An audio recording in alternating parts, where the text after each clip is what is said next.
भारत के chief of defence staff general Anil Chauhan के एक बयान को आजकल अपने देश में तोड़ मरोड़ करके पेश किया जा रहा है और हमारे विपक्षी नेता और एक खास लॉबी अपनी पूरी ताकत यह पता लगाने में लगा रहे हैं कि पाकिस्तान ने भारत के 6 विमान गिराए थे या नहीं। पूरी सुई एक चीज पर अटकी हुई है कि भारत के 6 विमान गिरे या नहीं।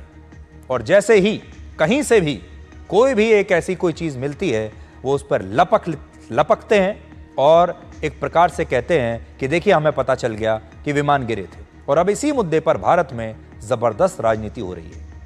कांग्रेस ने मांग की है कि इस युद्ध की सारी जानकारी देने के लिए सरकार को संसद का एक विशेष सत्र बुलाना चाहिए। और कुछ विपक्षी नेता ये भी पूछ रहे हैं कि सरकार को नुकसान के बारे में बताने में इतना समय क्यों लग रहा है। लेकिन उनसे ये भी पूछा जाना चाहिए हमारे विपक्ष के नेताओं से कि उन्हें भारतीय सेना को हुए नुकसान में इतनी ज्यादा दिलचस्पी क्यों है, उन्हें इतनी जल्दबाजी क्यों है कि अभी तो यह युद्ध समाप्त भी नहीं हुआ। ऑपरेशन सिंदूर कुछ दिनों के लिए थमा है, लेकिन हमारे विपक्षी नेता थमने को तैयार नहीं है, बेताब हैं, इंतजार करने को तैयार नहीं है। और उन्हें अभी के अभी यह जानना है कि भारतीय सेना को कितना नुकसान हुआ, पाकिस्तान को कितना हुआ यह नहीं, भारत को कितना नुकसान हुआ है, हमारे नेताओं को यह जानना है। हम चाहते थे कि रक्षा मंत्री यही बात सर्वदलीय बैठक में बोलें।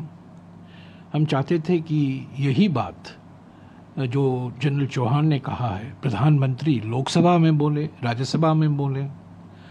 पर सिंगापुर से हमें जानकारी मिलती है कि पहले 2 दिन ऑपरेशन सिंदूर में क्या हुआ और हमने क्या उससे सबक सीखा, हमने क्या परिवर्तन किया, और उसके बाद जो और 2 दिन ऑपरेशन सिंदूर चला उसमें हमने क्या कार्रवाई की, हमको सिंगापुर से सुनना पड़ा। तो हम मानकर चल रहे हैं कि इसका विश्लेषण होगा, इसका गहरा अध्ययन होगा। चीफ ऑफ स्टाफ ने क्या कहा? I am not going into numbers, what is important, what it fell down, why it fell down. ये चिंता का विषय है ना, और वो चिंता उनकी व्यक्तिगत नहीं है, देश के सामरिक महत्व से संबंधित सामूहिक चिंता है।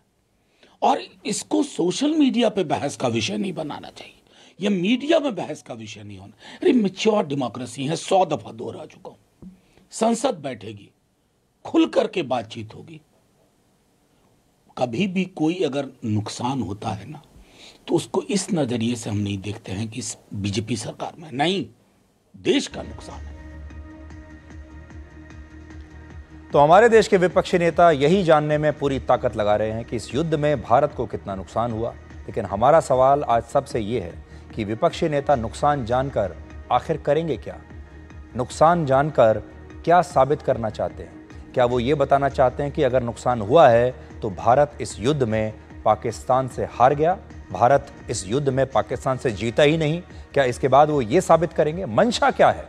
और क्या ये साबित करके ये विपक्षी नेता अपनी राजनीति को चमकाना चाहते हैं या कोई और मंशा है इनकी?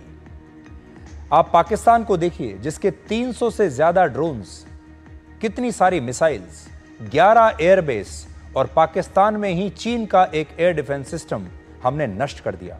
लेकिन ना तो पाकिस्तान ने इस नुकसान को स्वीकार किया है खुलकर, ना ही वहां के विपक्षी नेताओं ने इस नुकसान को खोद कर निकालने की कोशिश की है। यह भी तब हुआ जब पश्चिमी मीडिया सैटेलाइट तस्वीरों के जरिए यह बता रहा है कि पाकिस्तान को इस युद्ध में जबरदस्त नुकसान हुआ है और भारत को इस युद्ध में बहुत बढ़त मिली है। लेकिन फिर भी हमारे देश के विपक्षी नेता इस बात को भी समझना नहीं चाहते।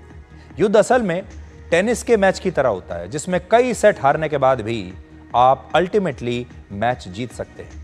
क्रिकेट के मैच की तरह भी आप ले सकते हैं कि आपके शुरुआत में कई बार ऐसा होता है जब आपके कई विकेट गिर जाते हैं, पहला विकेट, दूसरा विकेट, 4, 5, 6 विकेट गिर जाते हैं, लेकिन फिर भी आप आखिर में मैच जीत जाते हैं। जब आप मैच जीतते हैं, आप क्रिकेट का वर्ल्ड कप फाइनल जीत जाते हैं, चाहे आपके 8 विकेट गिरे, तो बाद में क्या याद रखा जाता है? आप जीते या हारे, या फिर यह याद रखा जाता है कि आपके विकेट कितने गिरे।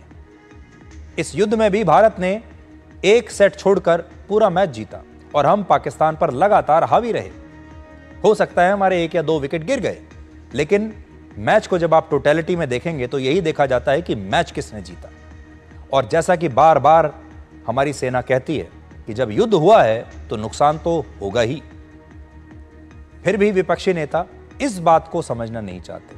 आपने अक्सर कई फिल्में देखी होंगी जिनमें हीरो जख्मी होने के बाद भी विलेन को अंत में क्लाइमैक्स में खत्म कर देता है और अंत में जीत होती है हीरो की।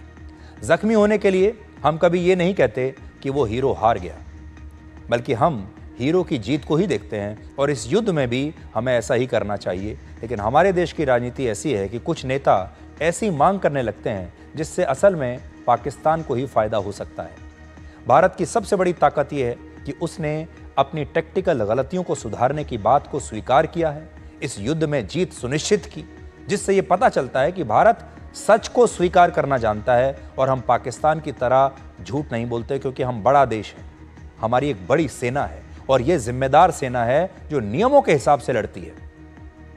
आज कांग्रेस पार्टी को 1971 का युद्ध याद करना चाहिए, जिसमें पाकिस्तान ने भारत के 112 लड़ाकू विमानों को नष्ट करने का दावा किया था। 112 विमान।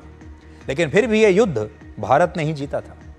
लेकिन इस नुकसान को नहीं, हमें युद्ध के नतीजों को देखना चाहिए और वो नतीजा यह है कि भारत इस बार भी इस युद्ध को जीता है।